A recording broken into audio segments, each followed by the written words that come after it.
Have you ever believed that a single night could haunt someone for the rest of their life? What if I told you that one ordinary trip home after watching a movie turned into a nightmare so terrifying that even after 10 long years, the man still couldn't erase those memories from his mind? He insists that every single moment of that night still plays before his eyes, as if it happened yesterday. Tonight's story isn't for the faint of heart.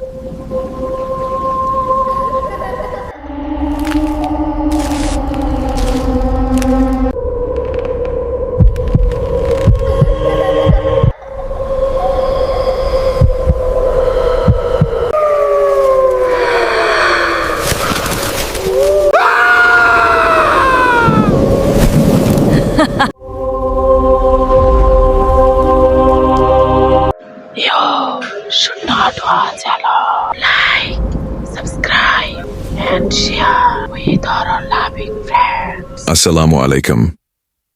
Welcome to Horror Story World. Tonight's story is inspired by the experience of a man who carried this secret deep inside his heart for many years. We've carefully reimagined his terrifying encounter into a cinematic experience, so you won't simply hear the story. You'll feel as if you're walking beside him every step of the way. Stay with us until the very end, because the truth waiting in the final moments will completely change the way you see everything that happens tonight. And if you enjoy realistic cinematic horror stories inspired by mysterious events, don't forget to subscribe to Horror Story World and turn on the notification bell so you never miss another terrifying journey. Now, let's begin. It was the monsoon season, back in 1980. Village nights were different back then. There were no streetlights, no traffic, no crowds. Once darkness settled over the countryside, silence ruled everything. Sometimes, the distant cry of a fox echoed so clearly, it felt as though the night itself was breathing. In a small village in Chuadanga lived a 22-year-old young man named Nahar. Tall, strong, and fearless. At least, that's what everyone in the village believed. But beneath that fearless reputation, Nahar had one weakness. He loved movies. Whenever a new Bengali film was released, he simply couldn't resist watching it. That evening, an old cinema hall in the nearby town was screening a popular film once again. Nahar and several friends traveled there together to watch the final show of the night. Laughter filled the theater.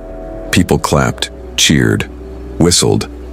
The excitement inside the cinema was so overwhelming that none of them realized nearly 3 hours had slipped away.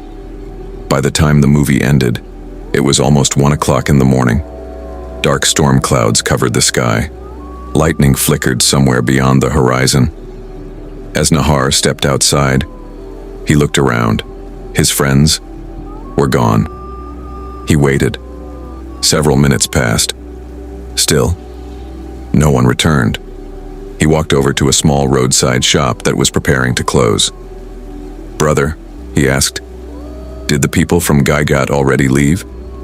The shopkeeper lit a cigarette, took a slow drag, and nodded. "A long time ago. They thought the rain would start soon, so they left early."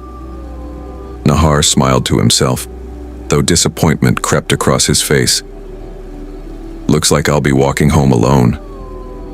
Before leaving, he bought a pack of cigarettes, carefully wrapped the matchbox inside a small plastic bag, and slipped it into his pocket, so the rain wouldn't ruin it. Then, he started walking. Within minutes, the last lights of the town disappeared behind him. Ahead, only an abandoned railway stretched endlessly into darkness. Dense bushes lined both sides of the tracks. Frogs croaked somewhere deep in the wetlands. The scent of rain-soaked earth drifted through the cool night air. Nahar knew taking the railway was the shortest way home, so he stepped onto the steel rails and continued forward, one careful step at a time. The first 10 minutes felt completely normal. Nothing unusual, nothing strange. Then, suddenly, he stopped. To the right of the railway lay an old pond. He had passed this place hundreds of times before, But tonight, something was different. Standing beside the pond was an enormous palm tree, unnaturally tall. Its top vanished into the darkness above, as if it touched the clouds themselves. Nahar frowned. His heartbeat slowed. "I've never seen that tree before," he whispered to himself. And then, splash. Something heavy crashed into the dark water below. Ripples spread silently across the black surface of the pond. Nahar felt his pulse pounding inside his chest. Slowly, he took one cautious step closer, then another, and that's when something began to rise from the water. A long, unnaturally thin, human-shaped figure. Its face remained hidden beneath the darkness, but its eyes, those eyes, glowed brightly, piercing through the night, locked directly on Nahar. The world around Nahar froze. He couldn't move. He couldn't breathe. The dark water of the pond continued to ripple, slow, silent, endless. The night had become unnaturally still. Not a single insect, not a whisper of wind. Nothing, except the violent pounding of his own heart. Thump, thump, thump. Then, the figure slowly rose higher from the water. Long strands of soaked black hair covered its face. Its body looked almost human, yet something about it was horribly wrong. Only its eyes remained visible, bright, cold, unblinking. They never left Nahar's face. The cigarette slipped from his trembling fingers. His throat went dry. Without even realizing it, he whispered, "Allah." A bolt of lightning exploded across the sky. For a single heartbeat, the entire world turned white. And in that blinding flash, Nahar finally saw it. Its body resembled a human, but its arms, they were impossibly long, stretching far below its knees and as though they didn't belong to any living creature. Darkness swallowed everything again. Nahar didn't wait another second. He turned and hurried back toward the railway. At first, he told himself not to panic, just keep walking. Don't look back. But after only a few steps, he heard it. Splash. No, not water. Footsteps. Soft, wet, heavy footsteps following him. Step, step, step. Nahar stopped. The footsteps stopped too. His heart pounded harder. He forced himself to keep walking. Again. Step, step, step. Someone, or something, was matching every step he took, summoning every ounce of courage. Nahar spun around. Nothing. Only drifting fog and rain-soaked grass, moving gently beneath the night breeze. For a moment, everything fell silent. Then, far away, a train whistle echoed through the darkness. The sound brought him a brief sense of relief. He forced a nervous smile. "It's just my imagination," he whispered to himself. But the feeling didn't last. Far ahead, something moved. A massive black shape, standing directly on the railway. At first, he thought it was a cow. That would make sense. Villagers often left their cattle near the tracks, but the longer he stared, the colder his blood became. Why? Were its eyes glowing? Not red, not yellow. A deep, unnatural blue. The creature didn't move. It simply stood there, watching him. Nahar slowly reached into his pocket. His fingers trembled as he pulled out the matchbox. He struck a match. A tiny flame flickered to life, casting a weak circle of light into the darkness. And then, he saw it. It wasn't a cow. Its head resembled one. But the body was towering, far taller than any man. Its glowing blue eyes burned through the darkness, on without blinking. Thin streams of white mist escaped from its mouth, as though it wasn't breathing air, but something far colder. The tiny flame died. Darkness returned. Nahar didn't think. He ran. As fast as his legs could carry him, sharp railway stones scattered beneath his feet. His lungs burned. Every desperate breath felt like fire inside his chest. But after running several hundred feet, he suddenly stopped. Someone was standing on the railway ahead. A woman, dressed in a long white sari. Her dark hair covered her face. She stood perfectly still, without a single movement, without a single sound, right in the middle of the tracks. Nahar's legs refused to move. Another flash of lightning ripped across the sky, and for the very first time, he looked down, not at her face, but at her feet. The moment he saw them, every drop of blood in his body turned to ice. The lightning split the sky once again. For a single second, the entire railway was bathed in blinding white light. And in that single flash, Nahar's heart nearly stopped. The woman's feet weren't normal. Her heels pointed forward. Her toes pointed backward. Impossible. Every ounce of strength drained from his body. He squeezed his eyes shut, then opened them again. No, he hadn't imagined it. She was still there, standing perfectly still. Her head hung low. Long black hair concealed her face. A cold wind swept across the railway, shaking the trees, rustling the grass. But strangely, her hair didn't move. Neither did her sari. It was as if the wind itself couldn't touch her. Silence swallowed the night. Then, a soft laugh echoed through the darkness. Hey, hey, hey, hey, hey. It wasn't loud. It wasn't close. Yet somehow, it came from everywhere. Nahar forced himself to speak. Who are you? No answer. Only silence. A few endless seconds passed. Then, she slowly lifted her head. Behind the curtain of wet black hair, Nahar caught a glimpse of pale lips. Then, her entire face emerged. She was beautiful, unnaturally beautiful. For a brief moment, his fear disappeared. Her face glowed beneath the pale moonlight, almost angelic. But then, he looked into her eyes. There were no pupils, no color, only endless, milky white. A gentle smile appeared on her lips. Why are you so afraid? Her voice was soft, almost comforting. Yet beneath that softness lurked something painfully cold, something that didn't belong to this world. Nahar slowly stepped backward. Why are you here at this hour? She didn't answer.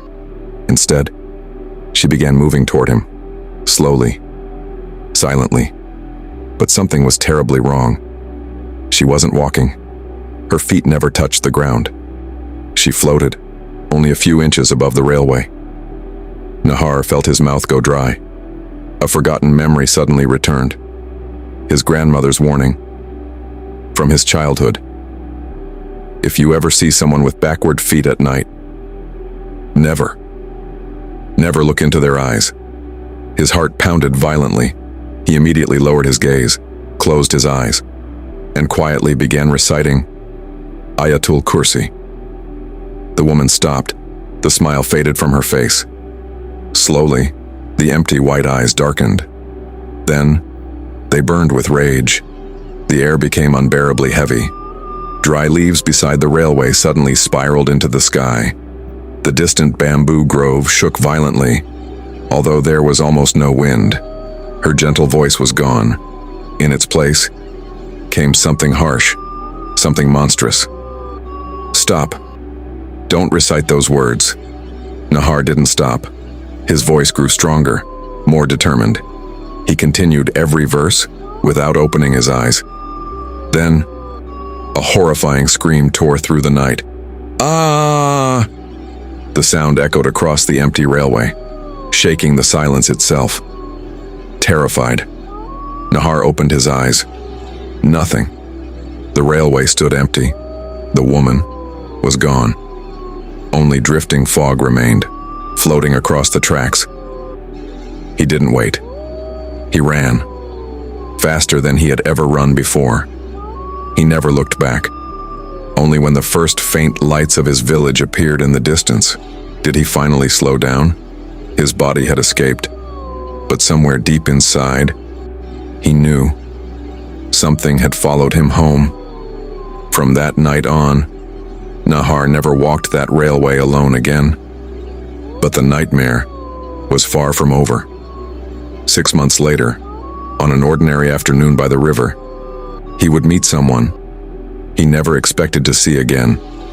Someone he would soon find himself waiting for, day after day. And that meeting would become the beginning of the darkest chapter of his entire life. The terrifying encounter on the railway changed Nahar in ways no one could see. From the outside, he looked like the same young man everyone had always known. But deep inside, something had broken that night. For weeks, he never stayed outside after sunset. While the villagers gathered at the tea stall every evening, laughing, sharing stories, Nahar remained locked inside his room. Whenever someone asked, "Nahar, where have you been these days?" he simply smiled and changed the subject, because how could he explain what had happened that night? Who would believe him? Days became weeks, weeks became months, 1 month, 2 months. Then, 6 months passed. Slowly, the nightmare began to fade. Perhaps he had imagined everything. Perhaps fear had simply played tricks on his exhausted mind. That was exactly what he wanted to believe. Then one quiet afternoon, everything changed again. The rainy season was almost over. The river was still swollen, its muddy water flowing gently beneath the fading sky. Tall white reeds swayed in the evening breeze. Birdsong slowly disappeared into the distance as the crimson sun sank toward the horizon. Nahar and several boys from the village had come to fish by the river. One by one, they packed their gear and headed home before dark. But Nahar stayed. For some reason, he felt that if he waited just a little longer and he might catch something much bigger. Soon, the last light of day disappeared. Silence settled over the riverbank. The world seemed to stop breathing. Then, without warning, his fishing rod bent violently. Something had taken the bait. Nahar reacted instantly, pulling the line with all his strength. But when the hook emerged from the water, there was no fish. The bait had vanished. Confused, he quietly prepared another hook. That's when he heard it. A woman's voice, soft, calm, right behind him. "You won't catch anything if you fish like that." A chill rushed through his entire body. He had been certain he was completely alone. Slowly, he turned around. Standing a short distance away was a young woman. She wore a deep blue sari. Her long, dark hair rested gently over her shoulders. Although daylight had almost disappeared, her face remained strangely clear, as though the fading darkness refused to hide her. For several seconds, Nahar simply stared, unable to speak. Finally, he managed to ask, "What are you doing here?" She smiled and looked toward the river. "I love this place. I come here quite often." There was something peaceful about her voice, something that made the world feel safe again. The fear Nahar had carried for months began to loosen its grip. She slowly walked closer until she stood beside him. "May I see your fishing rod?" For reasons he couldn't explain, Nahar handed it to her without hesitation. She studied the quiet water for a moment, then gently cast the line into the river. Only seconds passed. The rod suddenly bent. The surface exploded. A massive rohu fish leaped from the water, fighting against the line. Nahar stood frozen in disbelief. How could it be that easy? The young woman smiled softly. The river never gives anything by force. When it chooses to, it gives willingly.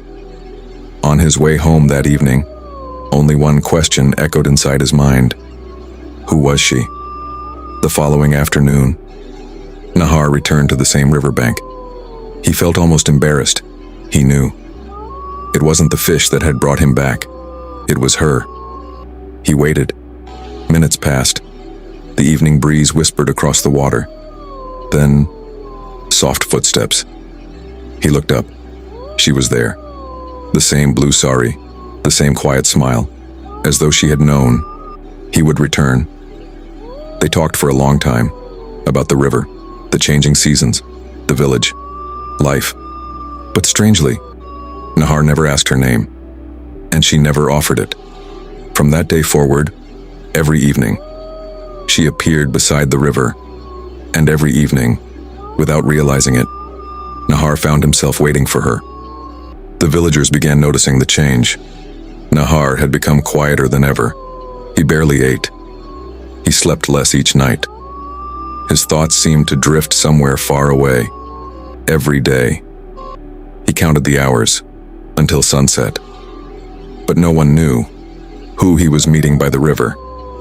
No one knew whether the mysterious young woman was truly human or whether she was simply another face of the nightmare that had first revealed itself beside the abandoned railway 6 months earlier.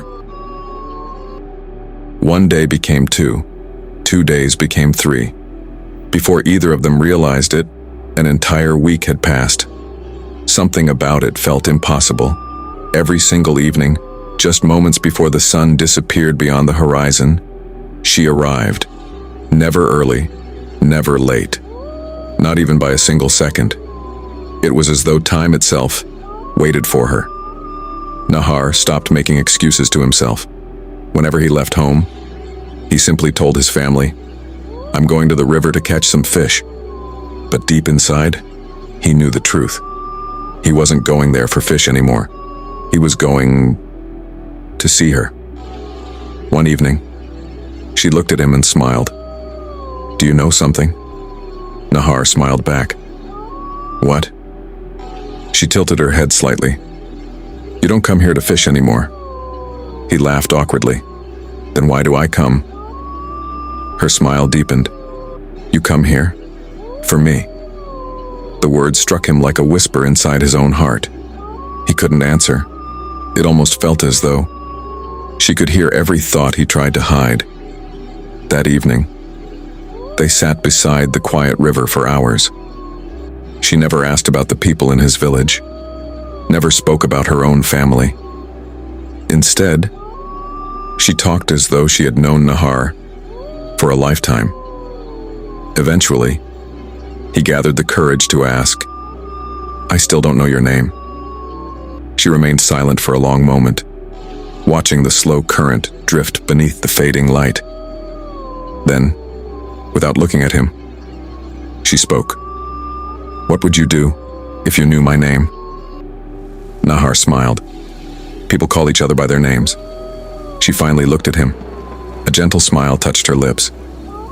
"The day I leave, you'll know my name." Something about those words sent an icy shiver through his chest. It didn't sound like a promise. It sounded like a farewell, and somehow far more frightening. The following evening, she brought him strange fruit. Nahar had never seen anything like it before. Its skin shimmered with a soft golden glow, catching the last rays of sunlight. "Eat." He hesitated. "Where did you find these?" "Far away." "Which village?" She didn't answer. She simply placed the fruit into his hand. Its taste was unlike anything he had ever known. Sweet, yet impossible to describe. After that, she brought him something new almost every evening. Sometimes fruit, sometimes delicate sweets he had never seen before. Nahar stopped asking questions. He simply accepted whatever she offered. Slowly, his world began to change.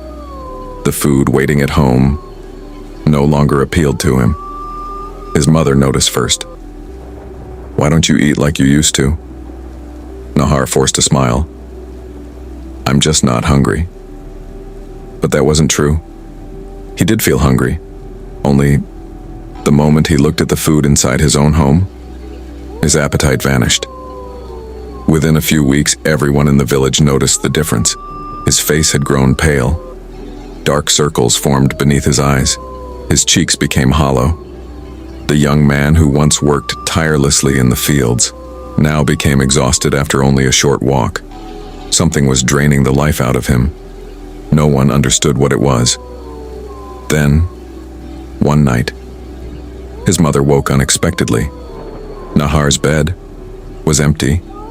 She assumed he had stepped outside, but sometime before dawn, he quietly returned. There was a strange smile on his face. His eyes looked wide awake, almost enchanted.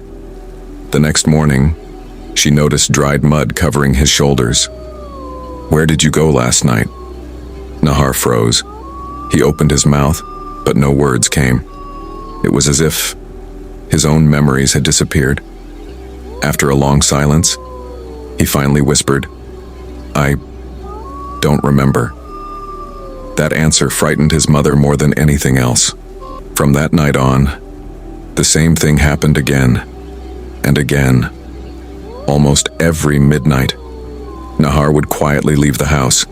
He always returned before sunrise, but every morning, he remembered nothing. Meanwhile, his body grew weaker with each passing day. The elders of the village eventually called his father aside. Their faces were filled with concern. "Something isn't right with your son. This doesn't look like an ordinary illness." That night, Nahar's father made a decision. He quietly sat outside his son's room, determined to stay awake. Whatever happened, he would witness it with his own eyes. But he had no idea that before dawn arrived, the truth waiting behind that door would change the fate of their family forever. Sometimes, the greatest danger begins the moment we convince ourselves that everything is under control. Nahar believed the nightmare was behind him. He thought whatever had happened by the river would remain there. But he was wrong, because the unseen force drawing him closer had grown tired of waiting. This time, it came looking for him throughout the entire day. Nahar's father couldn't take his eyes off his son. Something was terribly wrong. Nahar sat inside the house, yet his mind seemed to be somewhere else. He barely spoke. A plate of food rested untouched before him. He would lift his eyes every few minutes, staring toward the front door, as if he were waiting for someone to arrive. Night slowly settled over the village, one by one. The lights inside every house disappeared. Somewhere in the distance, a lonely dog barked. Then, silence returned. Nahar lay quietly in bed. His eyes remained wide open. Sleep refused to come. Then, tap. A faint sound touched the window. Nahar opened his eyes. He listened. Perhaps it was only the wind. He closed his eyes again. Then, tap, tap, tap. This time, there was no mistake. Someone was knocking on the window. Slowly, he sat up. Everyone else in the house was asleep. Without making a sound, he walked toward the wooden window. His trembling hand reached for the shutter. He pushed it open just enough to look outside, and there she was, the young woman from the river, the same deep blue sari, the same gentle smile, even surrounded by darkness. She seemed untouched by the night itself. She looked at him and softly whispered, "Come with me." Nahar lowered his voice. "At this hour?" She smiled. "The night belongs to us. Someone might see us." She slowly shook her head. "No one will." Her words sounded so calm, so natural, that Nahar never questioned them. Without another thought, he quietly opened the door and stepped outside. Together, they walked through the sleeping village, past narrow dirt paths, past silent bamboo groves, toward the river once again. Tonight, she spoke very little. Every now and then, she simply looked at him and smiled. After a while, she stopped walking. She turned toward him. "If one day I asked you to come somewhere far away with me, would you?" Nahar frowned. "Where?" She slowly lifted her eyes toward the night sky. "A place where no one ever suffers." "Your home?" She didn't answer. Only that same mysterious smile returned to her face. Before dawn, Nahar quietly made his way back home, completely unaware that someone had been watching him from the darkness. His father. When he woke during the final hours of the night, Nahar's bed was empty. The front door stood slightly open. Without making a sound, he followed his son from a distance. What he saw made his blood run cold. Nahar was clearly talking to someone. He smiled. He nodded. At times, he even stretched out his hand, as though another person was walking beside him. But his father saw no one. His son was completely alone. Every movement, every word, every smile was directed toward empty air. A freezing chill crawled down his spine. He wanted to call out. He wanted to stop his son. But something deep inside him refused to let him move. So he kept following, from a distance. Then, for just a brief moment, he looked toward the empty space where Nahar seemed to be staring. And instantly, his heart tightened. He couldn't see anyone. Yet somehow, he felt it. Something, hidden inside the darkness, was looking back at him. By the time the first light of dawn appeared, Nahar quietly returned home. His father said nothing, but the terror in his eyes could no longer be hidden. The next morning, he wasted no time. He went straight to one of the most respected Islamic scholars in the village.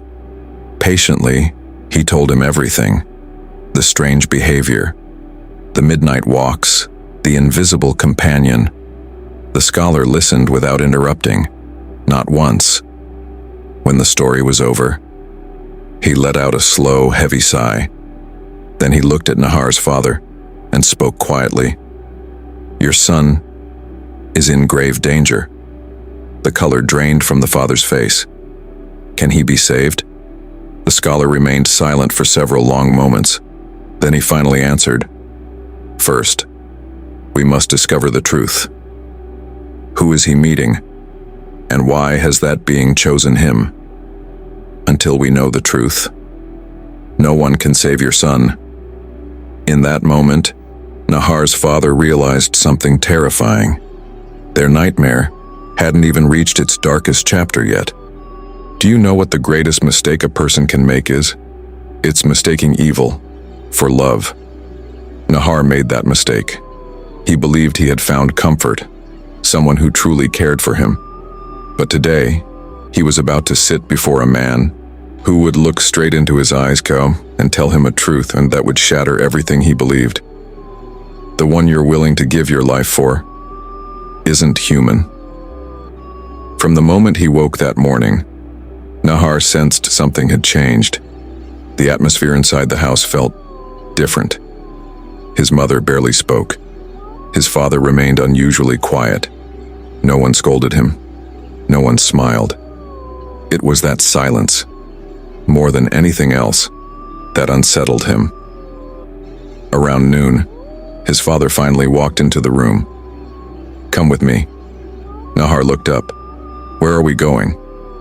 "There's someone I want you to meet." His heart tightened. Deep inside, he already knew. His father had discovered something. Neither of them spoke during the journey. At the far edge of the village stood a small, weathered house. Old mango trees surrounded the yard. Several villagers sat quietly outside, their faces unusually serious. From inside the house, the gentle recitation of the Holy Quran drifted through the air. Nahar felt his pulse quicken. His father led him inside. An elderly Islamic scholar sat peacefully on a woven mat. His beard was completely white. His face carried a calmness that was difficult to explain. For several long moments, The old man simply looked at Nahar, not at his face. It felt as though he was looking far beyond it, as though he could see the hidden truth inside him. Finally, he spoke. "Your name is Nahar?"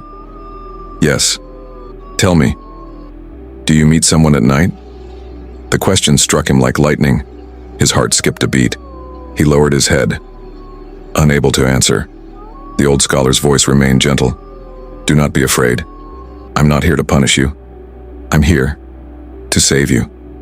The room suddenly felt much colder. After a long silence, Nahar whispered, "Yes, I do." "Who is she?" Again, silence.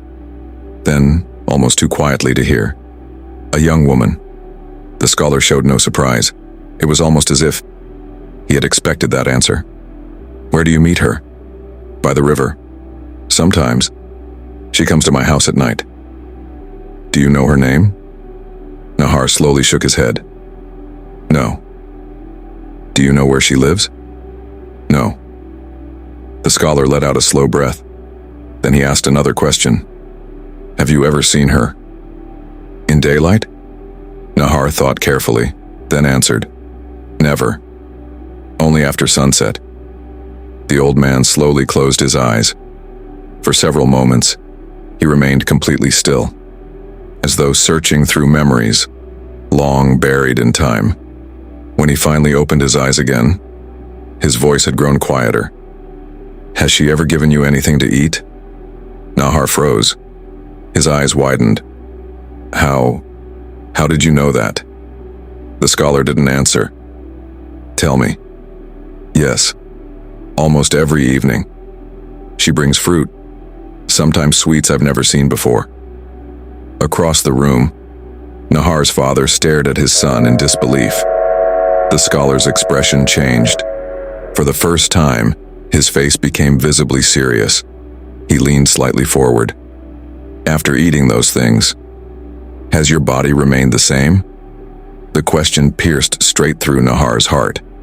For the first time in months, he truly looked at himself. His hands had grown thin. His face had lost its color. His body felt exhausted every single day. Yet somehow, he had never questioned it. The scholar continued. "One last question. Do you now spend more time thinking about her than about your own family?" Nahar opened his mouth, but no words came, because he already knew the answer. Yes. Every day, he waited for sunset. Every evening, he waited to see her smile again. Every night, his thoughts belonged only to her. The scholar closed his eyes once more. A heavy silence filled the room. Then, he slowly spoke. "That is the greatest sign." Nahar's father could no longer hide his fear. "Please, tell me, what is happening to my son?" The old scholar looked directly at him. His voice was calm, but every word felt unbearably heavy. "Your son has not fallen in love." He paused. The silence that followed seemed endless. Then, he revealed the truth. A truth that drained every trace of warmth from the room. He has fallen under the enchantment of a female demonic spirit. Nahar stared at him in disbelief. "No, that can't be true. She's kind. She would never hurt me."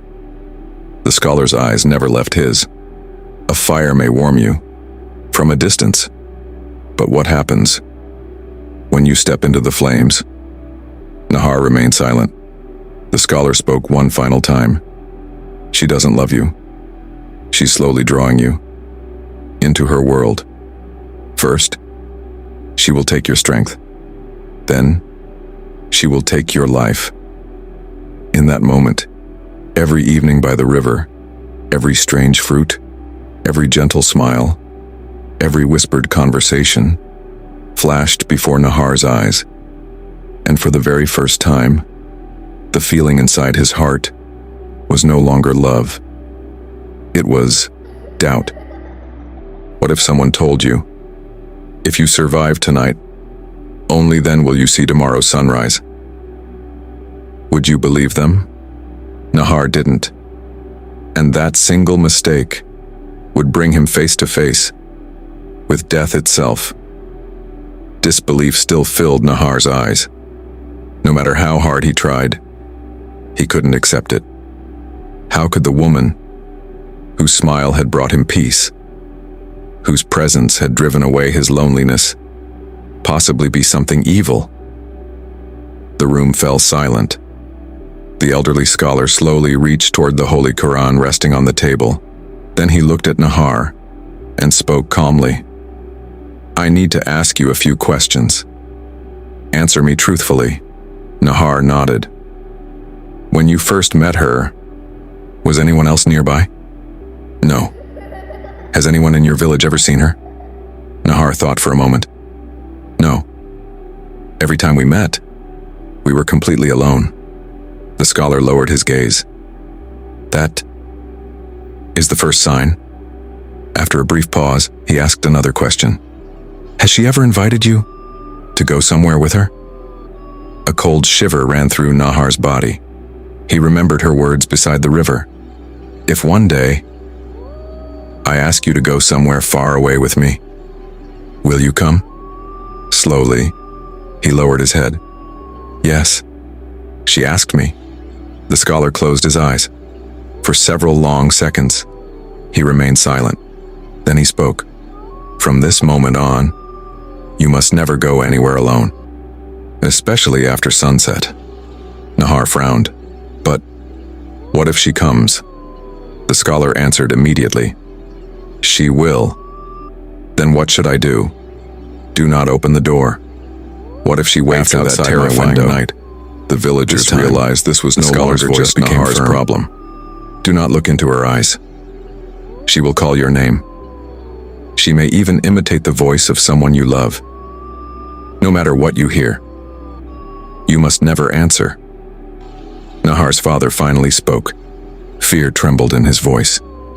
What if she tries to take him by force? The scholar quietly opened a small wooden drawer. Inside lay a cloth-wrapped amulet. He placed it gently into Nahar's hand. Keep this with you. Every night before you sleep, recite Ayatul Kursi, then Surah Al-Ikhlas, Surah Al-Falaq, and Surah An-Nas. Ask Allah alone for protection. Nahar stared silently at the amulet. Part of him still believed. None of this was necessary. She had never harmed him. She had always been gentle, always kind. The scholar seemed to read his thoughts. His voice softened. Evil never attacks first. First, it earns your trust. Then one day, you willingly follow it. Those words struck deep inside Nahar's heart. That evening, he stayed alone inside his room. Outside, dark clouds swallowed the sky. Lightning flickered across the horizon. Rain whispered against the roof, again and again. His eyes drifted toward the amulet in his hand. Then, tap. A soft knock touched the window. His heart nearly stopped. Again, tap, tap, tap.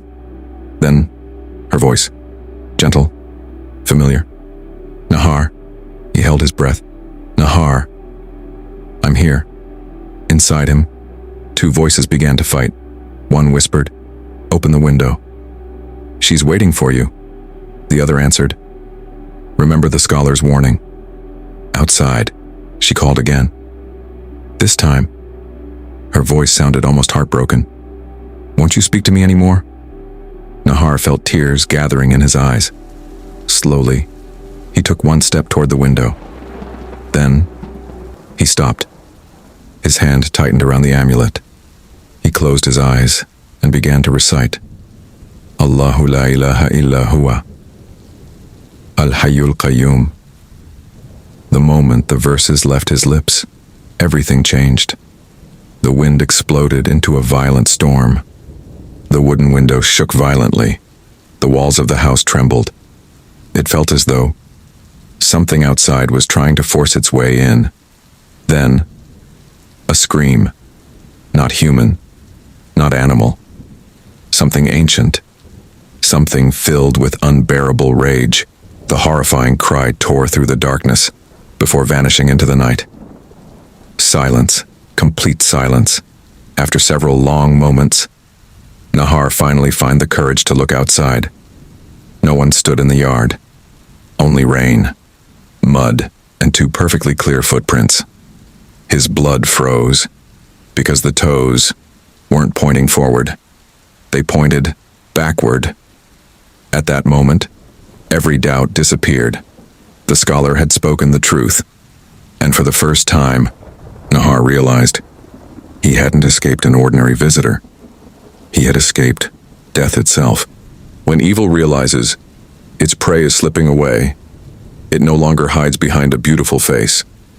The mask falls, and what remains is something no human mind was ever meant to witness. That evening, Nahar finally saw the true face of the being he had mistaken for love. Nahar spinning around. She stood there. I knew you would. Who are you? Really? She stepped closer.